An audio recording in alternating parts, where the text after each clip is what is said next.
Neste sábado, 14 de novembro de 2020, nós retornamos aqui para continuarmos a compartilhar algumas coisas acerca da Palavra de Deus.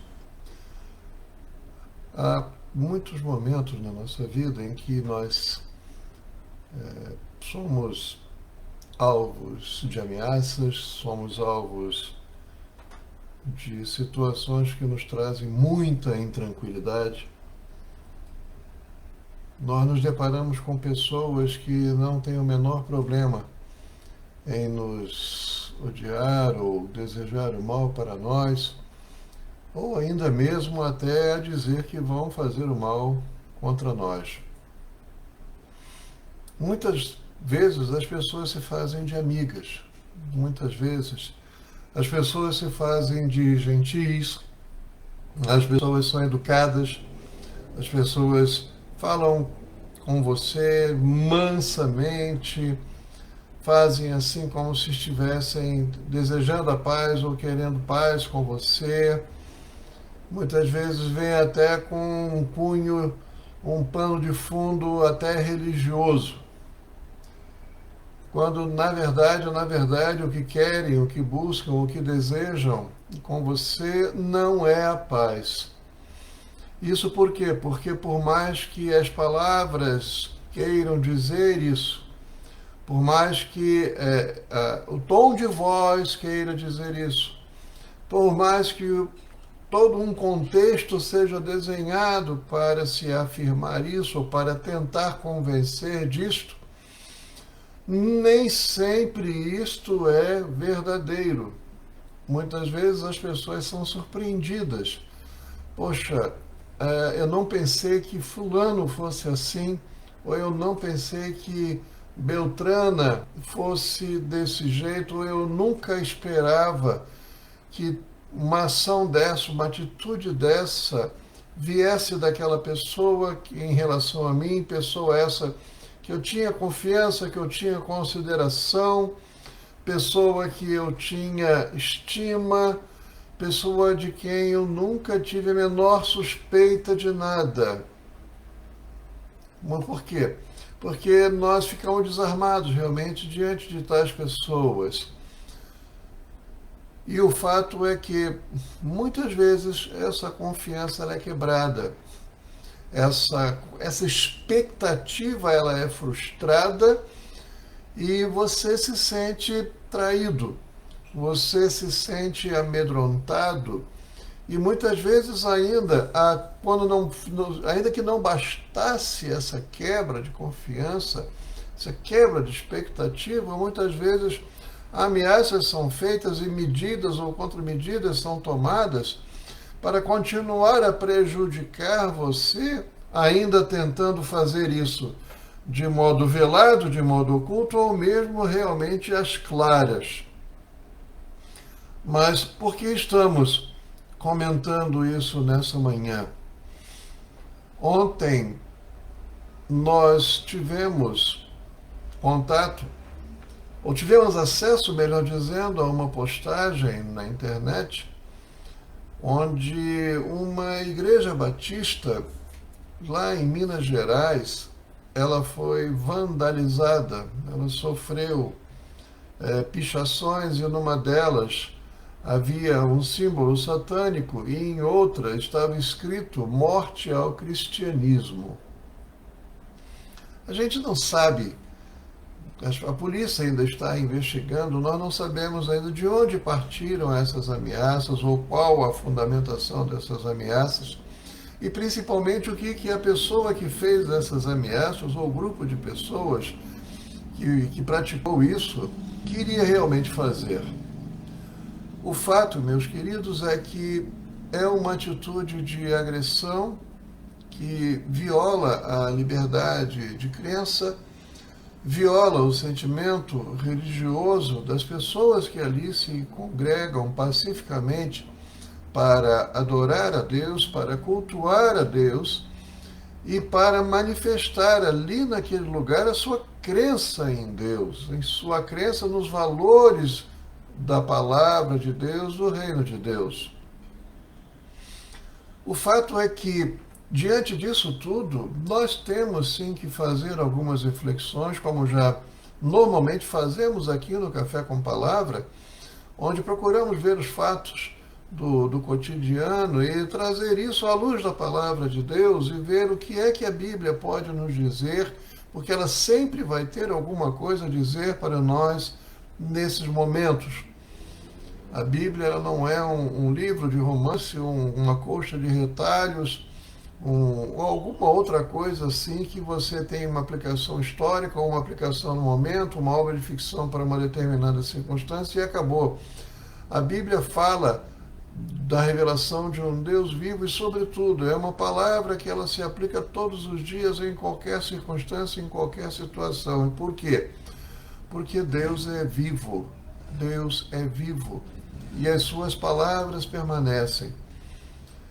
Nós temos então que ver, sob o ponto de vista da agressão, qual é a conduta a ser adotada. A conduta a ser adotada aqui, na realidade, é uma só.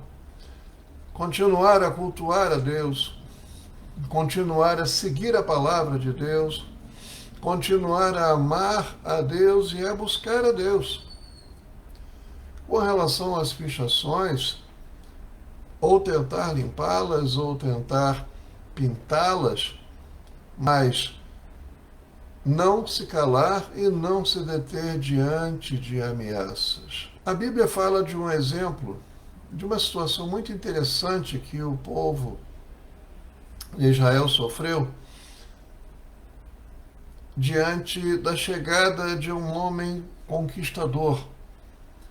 Vamos ver isso aqui no texto de Isaías, capítulo 36. Nós queremos nos deter no versículo 19, mas esses versículos vão dizer exatamente aquilo que nós queremos falar, aproveitando o contexto de todo esse capítulo, porque é assim que a gente lê a palavra de Deus. Onde estão os deuses de Ramate e de Arpade? Onde estão os deuses de Sefarvaim? Porventura livraram a Samaria da minha mão? É a pergunta do emissário do rei Senaqueribe, que era o imperador da Assíria. Ele estava atrás da subserviência de Ezequias e estava atrás de tomar o reino de Ezequias, reino de Judá. Vejam bem, o que foi que ele fez?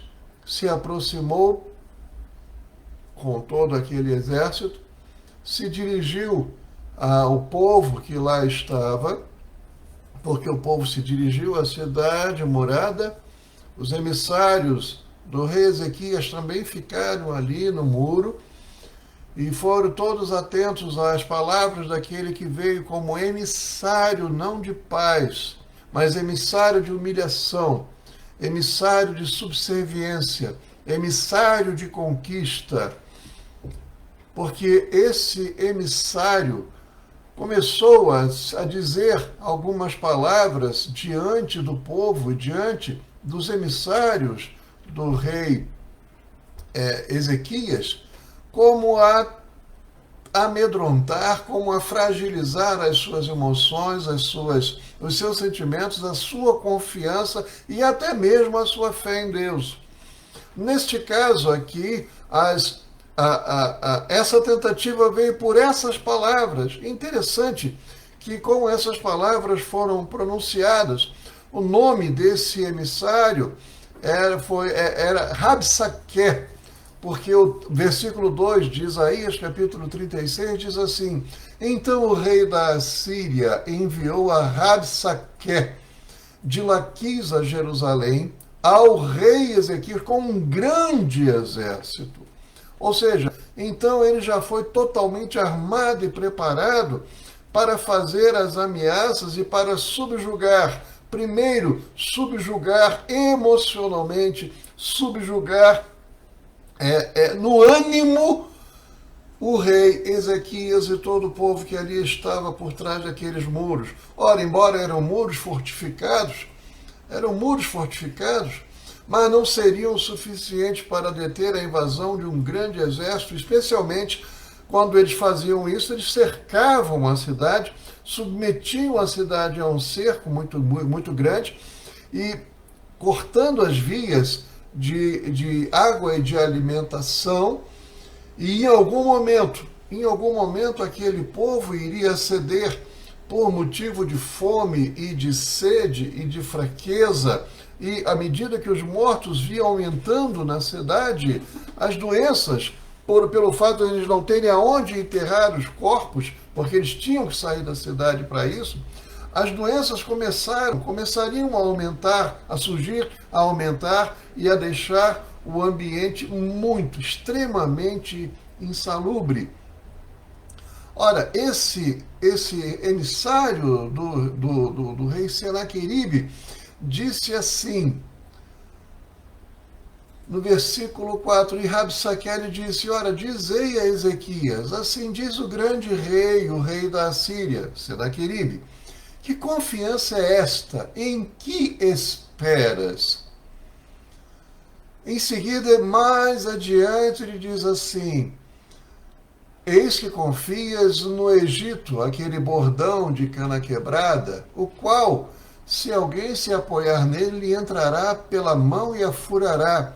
Ou seja, a mão de Ezequias, o que ele estava querendo dizer, a sua mão, Ezequias, está apoiada sobre algo que não pode lhe dar sustentação. A sua mão, Ezequias, você está colocando em lugares que não podem lhe sustentar, que não podem lhe proteger, muito pelo contrário. Esse lugar onde você está apoiando a sua mão é como se fosse uma vara quebrada, um bordão de cana quebrada. Isso quer dizer que se está quebrada, ela não foi lixada, ela não foi serrada, ela não foi lixada, ela não foi feita para se ali tentar se apoiar em alguma coisa, muito pelo contrário. Se ela estava quebrada, ela provavelmente tinha ângulos agudos ali que se ele se apoiasse ali, esta vara de cana quebrada perfuraria, vazaria sua mão, feriria a mão de Ezequias e não lhe serviria de apoio, pelo contrário, lhe serviria até para dano, para lhe ferir.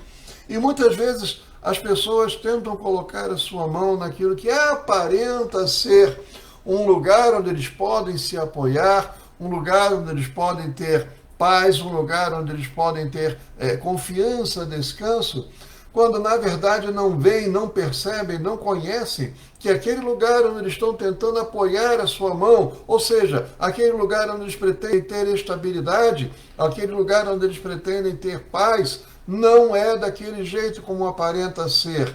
E este momento revela que esse bordão de cana, esse lugar onde a mão estaria apoiada, estava quebrado e na verdade iria lhe perfurar a mão, iria lhe ferir.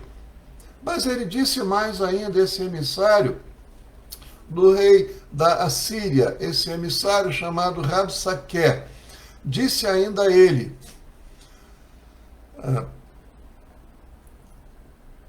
como, pois, poderás repelir a um só capitão dos menores servos do meu senhor, quando confias no Egito, por causa dos carros e cavaleiros?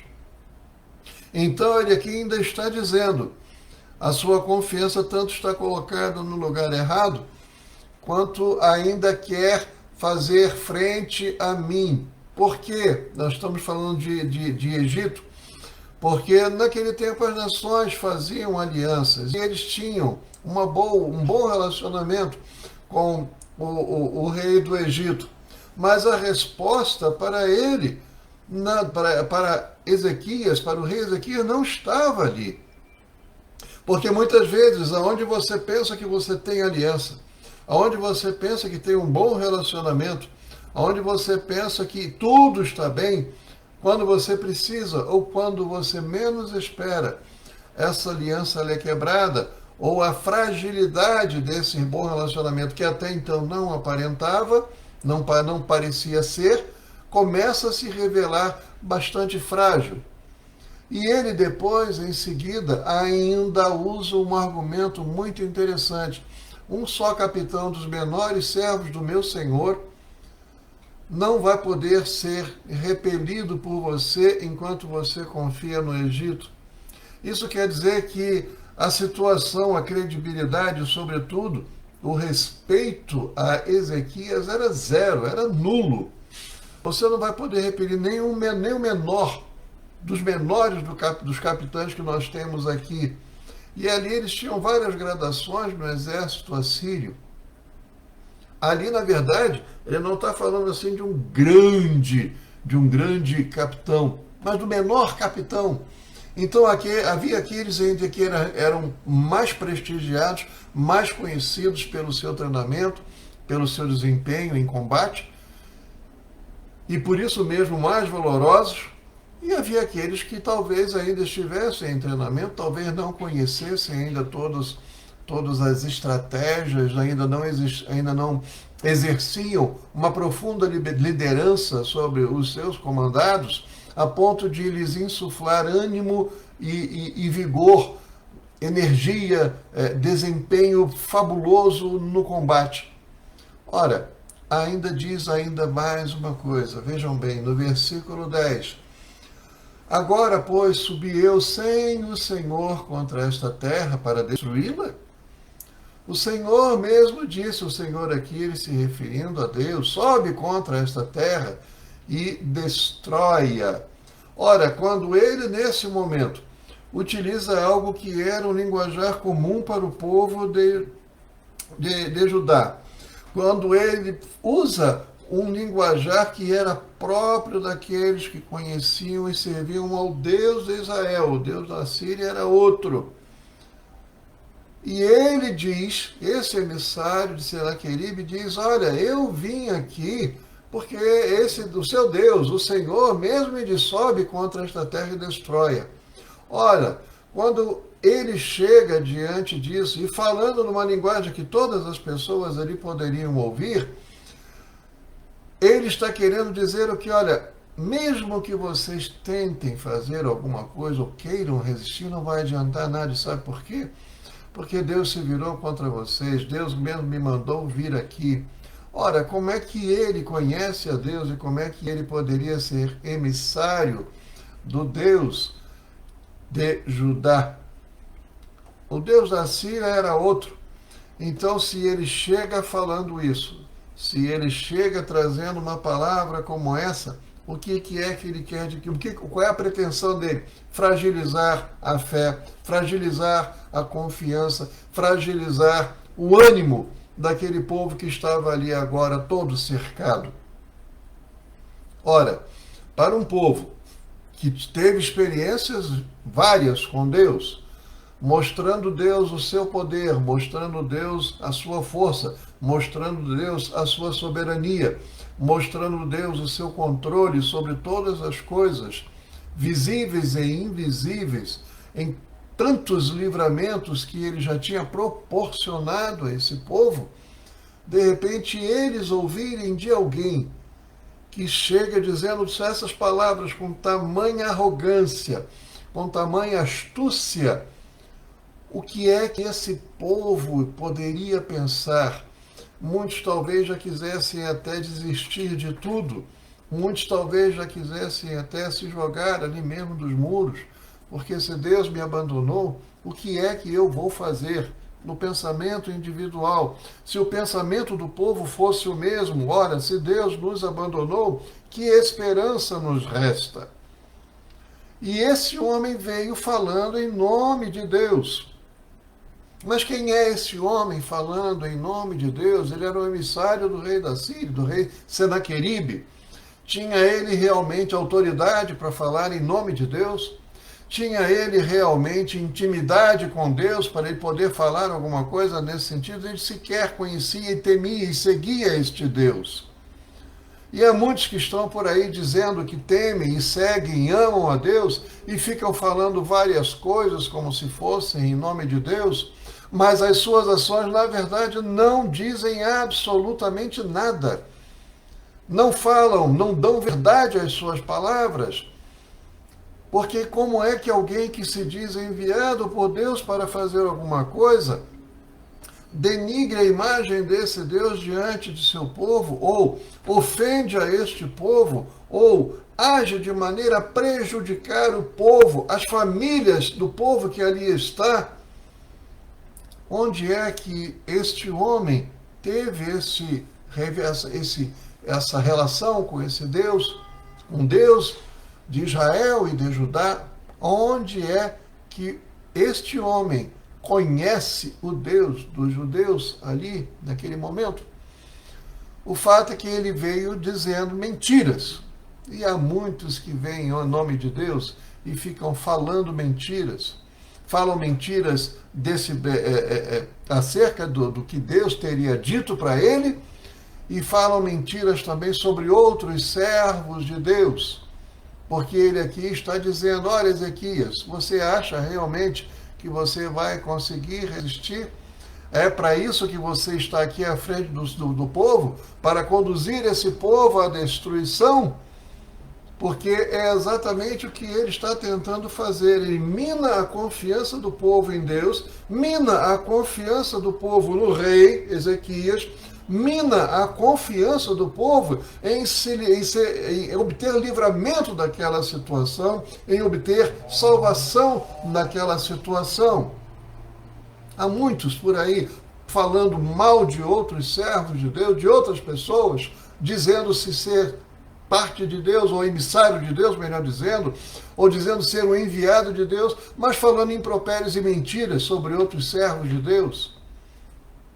Falando agressivamente, embora com palavras suaves e com palavras amorosas, até mesmo com gestos de paz, quando na verdade o que intenta o coração não é a paz, não é realmente o exercício de uma fé saudável, muito pelo contrário. Ora, ele diz aqui ainda adiante, e esses emissários do rei Ezequias, Eliaquim, Sebna e Joá, eram os emissários de confiança do rei que foram ali até o muro para ouvir as palavras daquele emissário do rei Senaqueribe, o Rabsaque. Eles perceberam a manobra nas palavras desse enviado, desse emissário de Senaqueribe. Pediram para esse enviado assim, no versículo 11: pedimos-te que fales aos teus servos em siríaco, porque bem o entendemos, e não nos fales em judaico aos ouvidos do povo que está sobre o muro. Por quê? Porque eles não queriam que o povo não ficasse escondendo do povo, mas eles não queriam que o povo se amedrontasse, se acovardasse e já fosse conquistado com base apenas naquelas palavras de mentira. Eles entenderam a intenção de Rabsaque.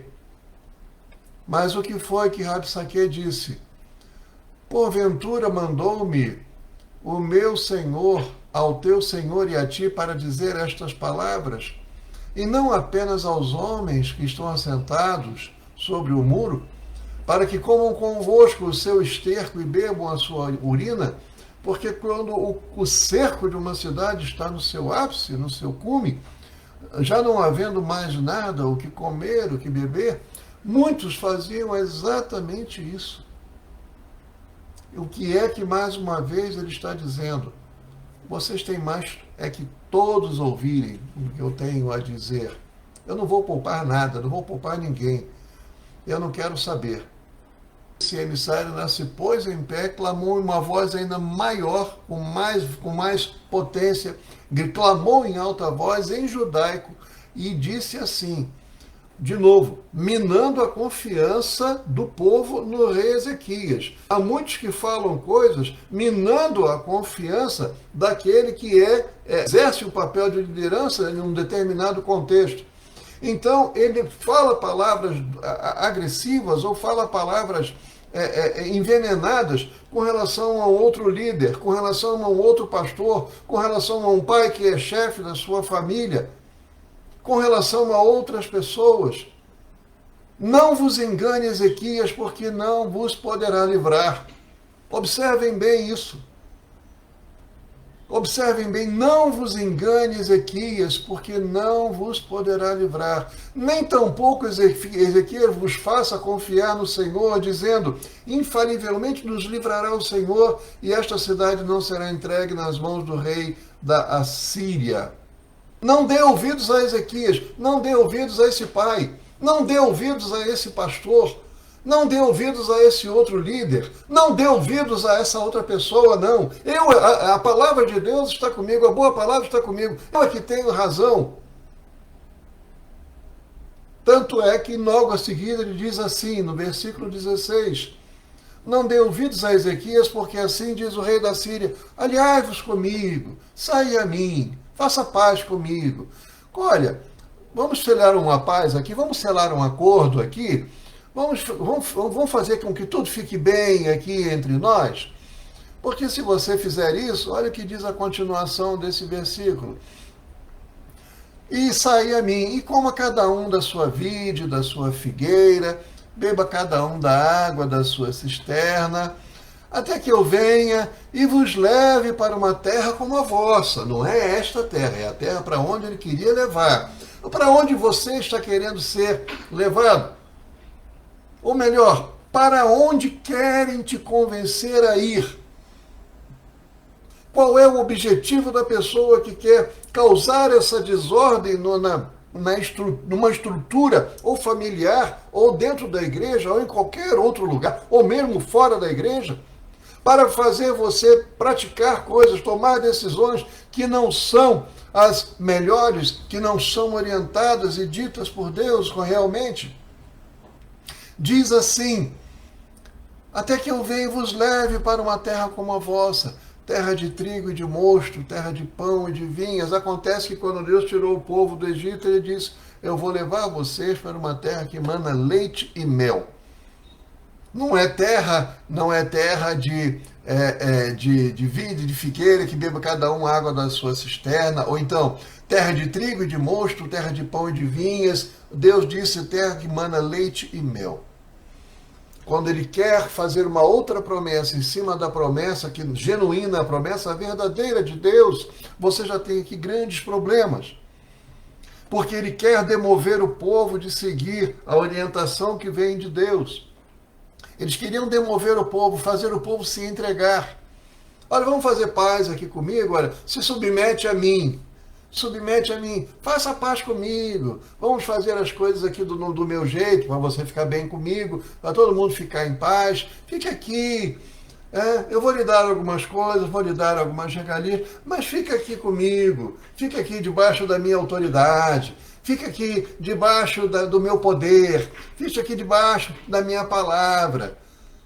Há muitos que estão falando muitas coisas por aí, querendo demover você dos bons princípios, das boas decisões, da boa prática, e todas estas fundadas e fincadas e edificadas e arraigadas na palavra de Deus.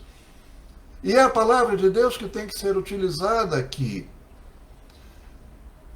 Mais adiante ele ainda diz assim, não vos engane, Ezequias, dizendo, o Senhor nos livrará.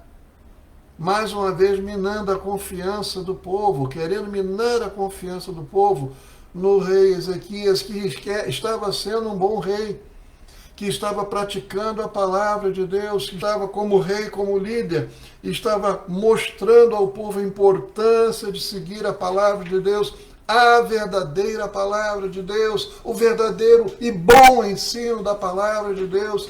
Era um povo que durante muitas vezes na sua história havia se inclinado, se curvado a deuses estranhos, havia adorado a deuses estranhos, havia construído monumentos, altares e estátuas a deuses estranhos, e Deus nunca falou para ninguém fazer nada disso, muito pelo contrário. Mas era Ezequias então que estava enganando o povo, que estava querendo enganar o povo? Ou era aquele emissário que veio cheio de discurso, que veio cheio de uma conduta de, nós vamos, vai ficar tudo bem, olha, Deus me enviou aqui, hein? Olha, outro, eu estou falando aqui porque Deus me mandou para conquistar essa terra, hein? Será que realmente foi e não foi? Por isso, eles a gente vai, no versículo 19, entender onde estão os deuses de Ramate, de Arpade, onde estão os deuses de Sefarvaim. Porventura livraram uma Samaria da minha mão? A resposta, meus caros, está de que tais deuses, desses lugares, não eram deuses verdadeiros. Eram estátuas, eram pedaços de pau ou de pedra, eram monumentos construídos com as mãos dos homens, mas não eram deuses. E não podemos nos esquecer que durante um bom tempo naquela época, muito tempo mesmo, havia aquele contexto de que se uma nação guerreia com uma outra nação e a nação vencedora tem um Deus, a nação perdedora também tem um Deus, isso significa dizer que o Deus da nação vencedora, ou do reino vencedor, melhor dizendo, do povo vencedor, derrotou o Deus do povo que foi derrotado, que foi vencido na guerra, que foi conquistado, que foi subjugado. O que ele está dizendo aqui, olha, você pode até ter a sua crença, mas o poder de Deus realmente, olha, o poder verdadeiro, o poder mais forte está comigo. Nós vamos ler no capítulo seguinte que não foi assim que aconteceu. Eles ali, no versículo 21, disseram, o versículo 21 diz assim, eles, porém, se calaram e não lhe responderam palavra alguma, porque havia mandado do rei dizendo, não lhe respondereis. Por quê? Para não dar ocasião a atitudes impensadas, para não dar ocasião a um acirramento do problema, para não fazer absolutamente nada, porque a solução, na verdade, não estava ali com eles. No próximo capítulo, para quem quiser ler, nós vamos ver que houve solução para esse problema sim, e essa solução veio de Deus, porque no versículo 22 diz assim, então, Eliaquias, filho de Ilquias, o mordomo, e Sebna, o escrivão, e Joá, filho de Asaf, o cronista, vieram a Ezequias com as vestes rasgadas. Por quê? Isso significa dizer que eles estavam se humilhando, eles estavam se sentindo verdadeiramente como aquelas próprias vestes. Eles estavam rasgados interiormente. E lhe fizeram saber as palavras de Rabsaque. Eles ficaram profundamente entristecidos, ficaram profundamente vulnerados por aquelas palavras que foram ditas por Rabsaque, o emissário do rei da Assíria, Senaqueribe, e todos conhecem o poderio do Império Assírio naquela ocasião, naquele contexto histórico. Ora, a atitude do rei Ezequias também foi a mesma no capítulo seguinte, mas vejam bem, logo em seguida veio a resposta. Logo em seguida, Deus mandou a resposta. Logo em seguida, Deus falou que iria sim livrar o povo e o livrou. É preciso que você veja e entenda que Deus está atento às ameaças que são feitas. Deus está atento àqueles que querem sobrepujar você na fé, ou com palavras enganosas, ou com acordos enganosos, ou, sobretudo ainda, com ações que são carregadas de agressividade. Deus está atento a tais coisas. Nós podemos ver e nós podemos ouvir tais impropérios. Muitas ocasiões, essas palavras, esses impropérios e até essas ações são feitas e são documentadas, são propagadas nos meios sociais. Mas é preciso que o povo de Deus não responda nesse sentido, tomar uma atitude contra uma determinada situação, ou reagir, melhor dizendo, na mesma moeda, na mesma intensidade. Nós podemos nos queixar, sim, as autoridades tomar todas as providências no sentido humano, no sentido terreno, mas nunca se esquecer, e aí é que está a chave da vitória, nunca se esquecer que quem cuida do povo, do seu povo, é Deus. Quem cuida dessas situações é Deus. Especialmente quando definitivamente há uma situação de superioridade numérica e militar, o poderio militar e até mesmo financeiro daquele império em querer travar e derrotar essa guerra e derrotar esse povo. Ora, nós vamos entender que a resposta para tais problemas, para tais situações, não está no campo terreno, mas está em Deus. Deus pode responder e responde, Deus pode dar vitória e dá vitória, e Deus mesmo trata com aqueles que pronunciam, aleluia, tais palavras, tomam tais atitudes contra aqueles que procuram andar em retidão diante de Deus, observando a palavra de Deus e procurando fazer a palavra de Deus, cumprir a palavra de Deus, melhor dizendo. É preciso que entendamos isto, porque lembra daquela palavra inicial, quando ele diz, olha, Ezequias, você está apoiando a sua mão sobre um cano, um pedaço, uma vara, um cano de bambu cerrado, quebrado, que vai fazer com que você seja perfurado, sua mão seja perfurada, ou seja, você não vai poder fazer nada com essa mão. Na verdade, essa mão foi tirada de você. Você não tem mais como se defender, não tem como se apoiar, não tem como fazer nada. O que Deus fez aqui nesse momento posterior, quem tiver interesse em ler, vai demonstrar que o que aconteceu foi exatamente o contrário. Então, aquela situação que seria para minar a confiança do povo em Deus, minar a confiança do povo no rei Ezequias, que estava sendo um bom rei, na verdade, se virou contra as próprias pessoas. Porque Deus demonstrou claramente ele demonstrou que ele sim tinha o poder sobre todas as coisas.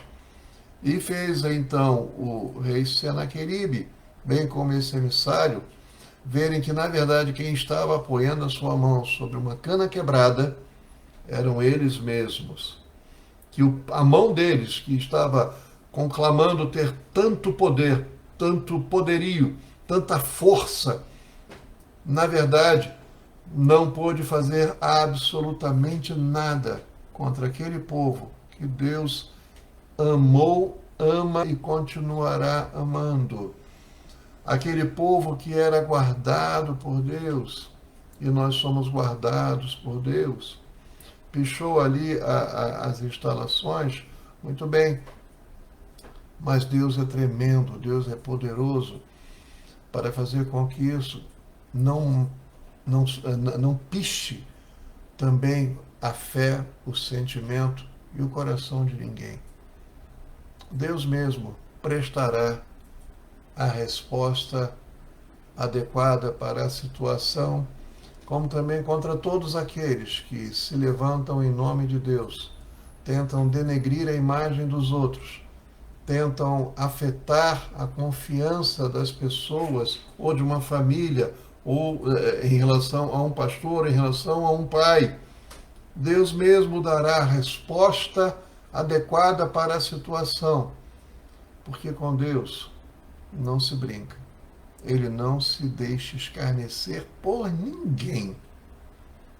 Deus é Deus na minha vida, é Deus naquela igreja, e continuará sendo Deus na vida de todo aquele que se chama pelo seu nome, todo aquele que já entregou a sua vida a Jesus, seu Filho, confessando-o como único e suficiente Salvador, exatamente como diz a palavra de Deus. Não dê ouvidos àqueles que estão dizendo, é Deus que mandou, que Deus que faz, que eu é que tenho a autoridade de Deus para falar tais coisas ou para fazer tais coisas. Mas isso não está apoiado no conhecimento genuíno e verdadeiro de Deus ou na palavra de Deus. Deus é Senhor e Ele traz a verdade à luz, como aconteceu aqui. O equilíbrio, melhor dizendo, a vitória não foi da Assíria, não foi do rei Senaqueribe, não foi de Rabsaque, apesar de toda a sua habilidade nas palavras e na intimidação das suas palavras, mas a vitória foi de Deus, que entregou essa vitória para o seu povo. Quero encerrar dizendo: confie em Deus, não dê ouvidos a ameaças, não esmoreça na sua fé e na sua confiança. Creia em Deus, confie a sua vida a Deus, busque a face de Deus, busque a presença de Deus, ore a Deus, clame a Deus, porque Deus vai lhe responder e vai lhe dar a vitória. Então, que você tenha um final de semana abençoado por Deus, por esse mesmo Deus, que continua amando, cuidando de você e querendo o melhor para você. Não de acordo com o que muitos estão dizendo erroneamente e falsamente. Muitos que estão falando as coisas se dizendo representantes de outras divindades ou coisas parecidas. Creiam no que quiserem crer, mas não agridam outras pessoas que manifestam outro tipo de fé. Porque no final das contas, quando Jesus vier, toda a verdade vai ser revelada. Que Deus assim o abençoe, bem como toda a sua família neste final de semana, em nome de Jesus. Amém.